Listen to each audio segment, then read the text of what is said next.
Oh,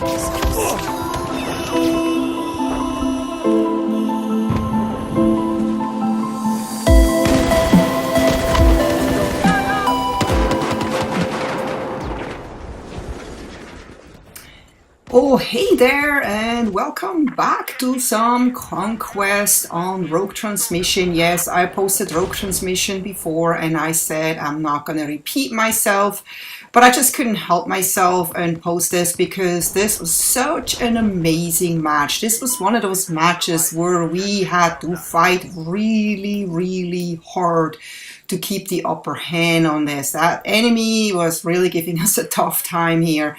And I had a really bad start, as you could see, and after that I took off and I was just like, no longer are you gonna like do that to me. We're gonna take everything back and we're gonna win this thing.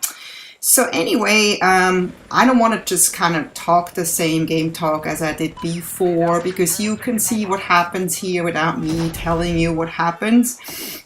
But what I wanted to talk about is just like what's new in Battlefield 4. So what's new, for example, is that one of the developers, game developers, and it's not necessarily a Battlefield developer. It's a guy that was anonymous, a guy or a girl. Usually they're guys. Developers are usually guys.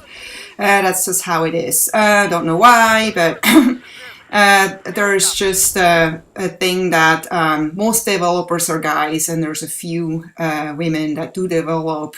But it's a guy thing. So anyway, so I assume it's a guy, and we don't know what games he develops, but he basically said that he finds it really annoying that he's just noticed that gamers are extremely hateful against developers. They have a lot of hate, and I have to agree, because I went to forums, many different forums, but especially lately also to Battlefield forums, and on the Battlefield Facebook page, you can just see people hating on the developers and just saying really nasty things.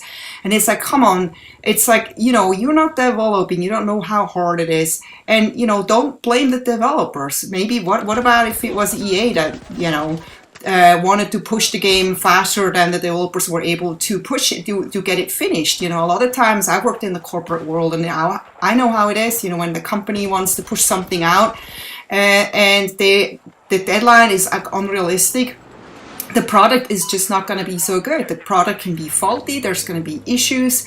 And I think that's what really happened in this case. EA is a huge corporation, and EA was like, you know, we need to do this. And maybe DICE was saying, we can't really guarantee that this game is flawless, that it's going to be good. And EA is probably like, well, we don't care, you know. So don't hate on the developers, you know. Give the developers a lot of support, because that's what they need. They're working really, really hard to make this work, and no developer likes to. Most developers are like perfectionists. They do not like to put out a product that's faulty, that is buggy.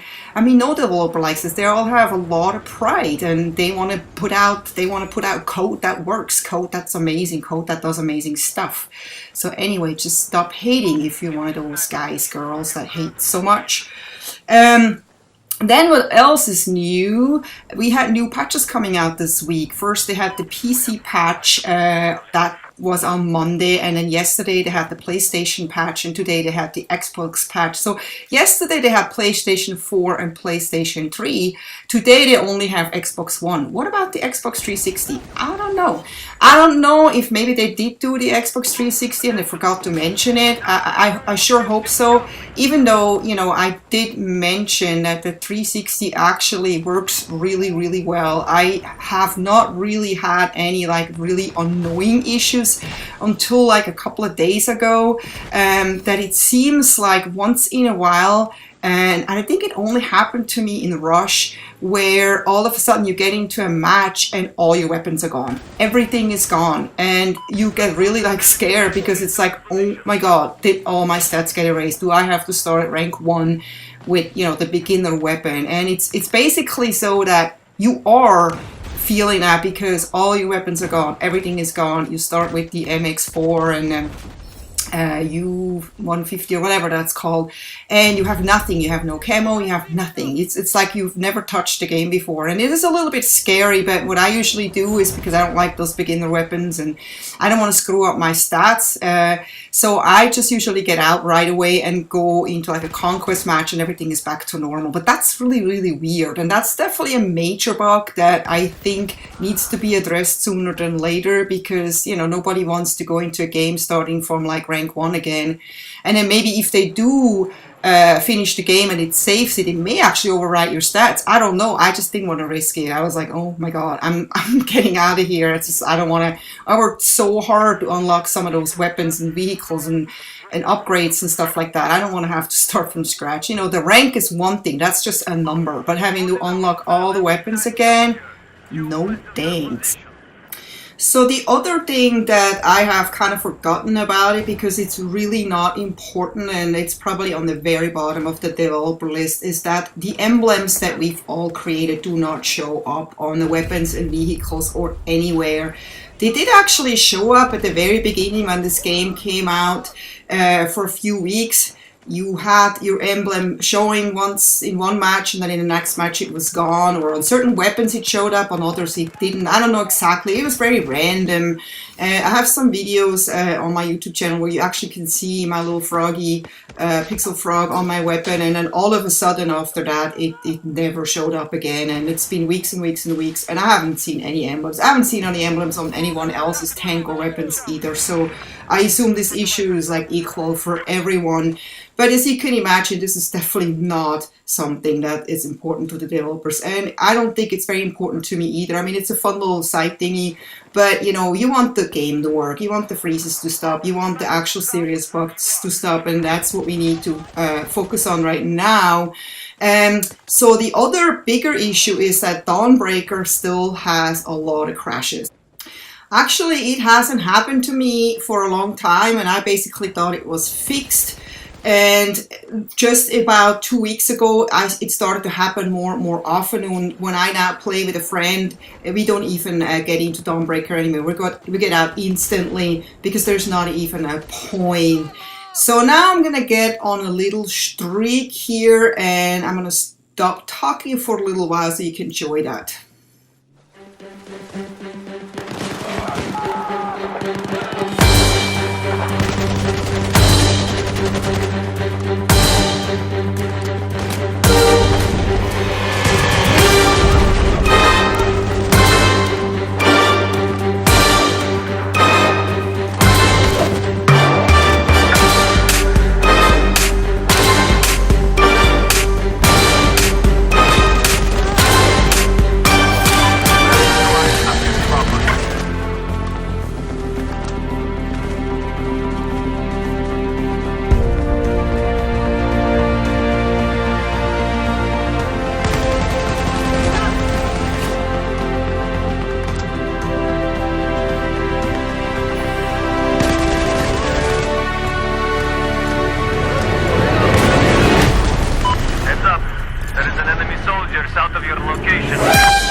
Well, that was fun while it lasted, but unfortunately I ran out of bullets and I had to go with my pistol, and I could have gotten that kill if that guy would not have been in my back. Probably could have gotten another kill or two, but every kill streak ends eventually. But that sure helped us get even more an advantage over them and get some more tickets taken away from them. And that's always good. As you know, in Conquest, death kill ratio does matter. It's not because, you want your stats to look up, but you want to make sure that you guys are taking tickets away from the enemy, because whoever has the less tickets is losing, or whoever runs out of tickets. I'm sure you know that. They wanted this D flag. The whole match we were really fighting for this D flag, and we finally have this flag. And as you can see, even now, they do come after us really hard, and we're like not giving this D flag back. So I hope you enjoyed this match, a little streak. And I'm actually gonna post some Rush gameplay in the future, because I've started to play some Rush, even though I'm not a big Rush fan, but I got a little bit tired of playing Conquest all the time. So I hope you're looking forward to see some Rush gameplay from me. I had some really good footage, and I hope I see you next time. Take care. Bye bye.